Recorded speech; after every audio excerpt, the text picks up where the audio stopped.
Hello. So how will we be living in the future? Well, the future is here. The technology available today is radically transforming architecture as we know it. Buildings, traditionally conceived as substantial and static, are now developing new qualities: intelligence. In the same way our phones have become smart, we now talk of smart homes, smart buildings, and even smart cities. By embedding technology into architectural elements, walls, floors, ceilings are now able to interact with the built environment. For example, your smartphone can signal you to lower the blinds in your living room because it sensed an increase of temperature. It can inform you on ways to change your habits in order to be more efficient. That's wonderful. Or is it? Does all this technological progress define real progress? Architecture is in crisis. It has lost its relevance. Architects who were once considered master builders, working to produce socially and environmentally compatible buildings, have now become preoccupied by producing consumable, brandable images, avid about incorporating the latest technology into their designs and promoting signature styles. And that's just a successful few. Most architects are constrained by commercial obligations, reduced by standardization and globalization. It's the sorry truth of a society based disproportionately on economic growth, disregarding other equally important values, social responsibility, and the preservation of our environment. By neglecting these values, are we not disconnecting ourselves from something bigger? Let me share with you what motivates me and what concerns me as an architect and generally as a human being. I remember as a child once staring at a constellation of stars so dense I could feel the spherical dimension. I wasn't just looking at the flat ceiling of the sky, but rather experiencing the dome of the universe. So immense, yet so accessible. It was there. It was a magical moment that left me feeling truly connected. It defined my connection to the world, and certainly defined my attitude as a creative person. Nature has always been my greatest source of inspiration, influencing the way I view geometry, rhythm, and light. I'm concerned, though, that our society is losing touch with the stars, literally. Urban areas are so inappropriately and inefficiently lighted, our cities overpower the darkness. They are less present. We notice them less. We forget they exist. Cities suffer from light pollution, and like other forms of pollution, it's bad for you and the environment. Research suggests that artificial light at night, disrupting the natural cyclical rhythm of night and day, our biological clock, can negatively affect human health, increasing risks for sleep disorders, depression, obesity, and more. It's ironic when you think that the electrical light was one of the most important technologies to bring about modern progress. Technology and design do hold answers to the future, but I want answers that will help us create a better future, one that will include my son looking at the sky and reaching for the stars. Unfortunately, our accelerated modern-day lives, hyperconnectivity, and information overload have disconnected us from the bigger picture. We are constantly distracted. According to the Global Footprint Network, today humanity uses the equivalent of 1.5 planets to supply our resources and absorb our waste.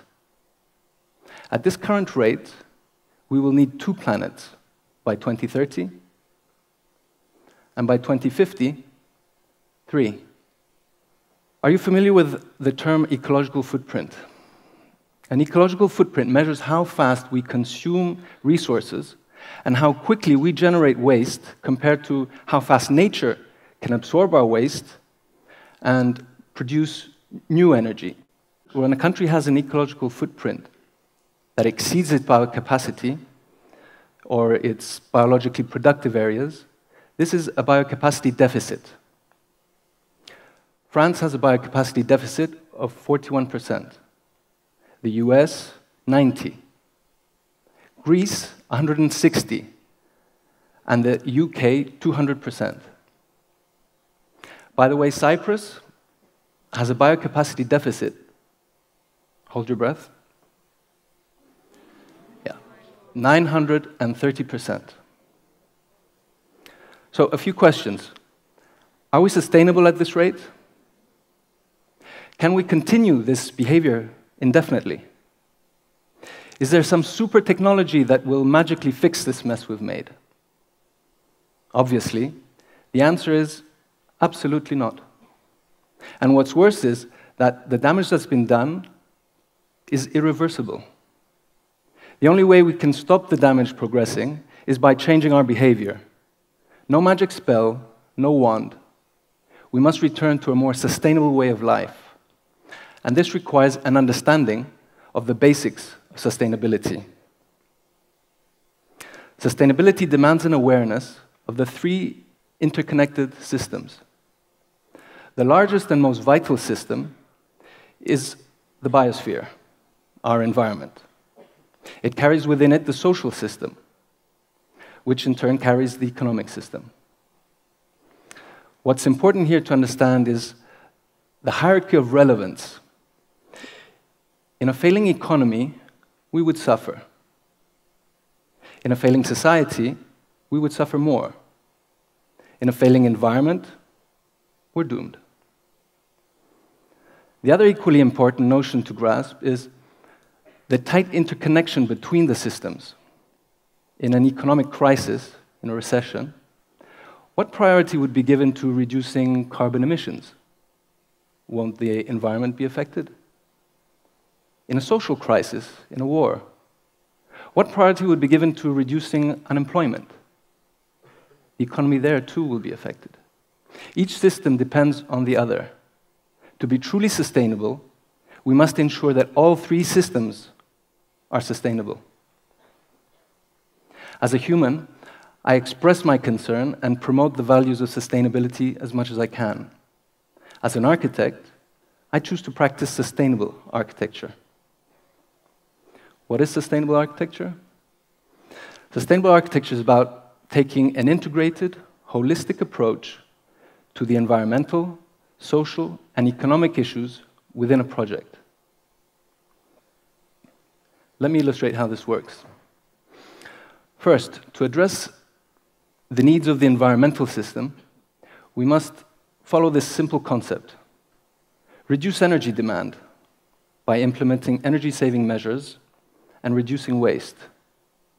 Use renewable energy sources, such as wind, solar, and biomass. And reduce fossil fuels to a strict minimum. Buildings must become zero energy or energy neutral. Buildings that consume approximately as much energy as they can produce on-site with renewable energy sources. Reducing energy demand can be achieved by well insulating the building, but also by using passive systems. Benefiting from direct solar energy in winter is incredibly effective, free, and frankly pleasant. Wind power can be utilized throughout the summer for cooling. Take this traditional East Mediterranean house, for instance. The difference of temperature between the hot paved areas and the cooler planted areas creates a breeze by convection that flows through the house. Add water, and by evaporation, drop the temperature a few more degrees. That's my definition of a smart home. To address the needs of the social system, we must improve the quality of our habitats. At the scale of the building, quality refers to improving the health and comfort provided by our buildings. I think it's safe to say that we all try and live healthier lives. Okay, here in Cyprus, we indulge in souvlakia, but generally most of us try and eat a balanced and nutritious diet. We do some sport or physical activity to keep our bodies in shape. We may read books or go to the theater to stimulate and nourish our minds. Now, how many people here live in healthy indoor environments? 90% of our time is spent indoors. That's a lot of time. Surely enough to justify the concern we should have about the quality of our indoor environments. If I told you that in most buildings there is insufficient natural ventilation, would you be surprised? That the health hazards from indoor emissions are 100 times higher compared to hazards from outdoor pollution? I imagine this would surprise you. By improving physical factors such as acoustics, lighting, humidity and temperature, we improve the quality of our indoor spaces. By avoiding chemical and biological factors such as VOCs found in certain paints and glues, heavy metals found in water, and even radioactive gases emitted by certain materials, we improve the quality of our indoor spaces. A building that isn't designed for the overall comfort of its inhabitants will give us headaches, allergies, exhaustion, and extra stress, resulting in complaints, shortened attention span, and reduced productivity. Finally, to address the economic system, we must build cost-effectively. Cost-effective building isn't just about cutting initial costs or building cheaper. It's about optimizing resources and technologies. It's about questioning the use of space, avoiding to build a 400 square meter home when we can design a spatially efficient 250 square meter home. It's about questioning our choice of materials. Again, not just in terms of initial cost, but in terms of durability and ongoing maintenance. Cost-effective building is about considering the entire life cycle of the building. It's about being aware of the initial cost and the running costs. And it doesn't mean you can't have the best of both worlds. Sustainability is not about adding expensive photovoltaic panels to the roof of a conventional, inefficient building to produce energy when that investment could be put toward thermally insulating the building and reducing its energy demand. Sustainability is a concept that can bring back relevance to architecture at all scales. On an urban scale, there are even greater challenges. As a society, as a city, how do we build and maintain a better future? Are we planning our towns and cities sustainably? Are we developing public places within the urban tissue that encourage social exchange, create cultural value, and give an overall sense of belonging?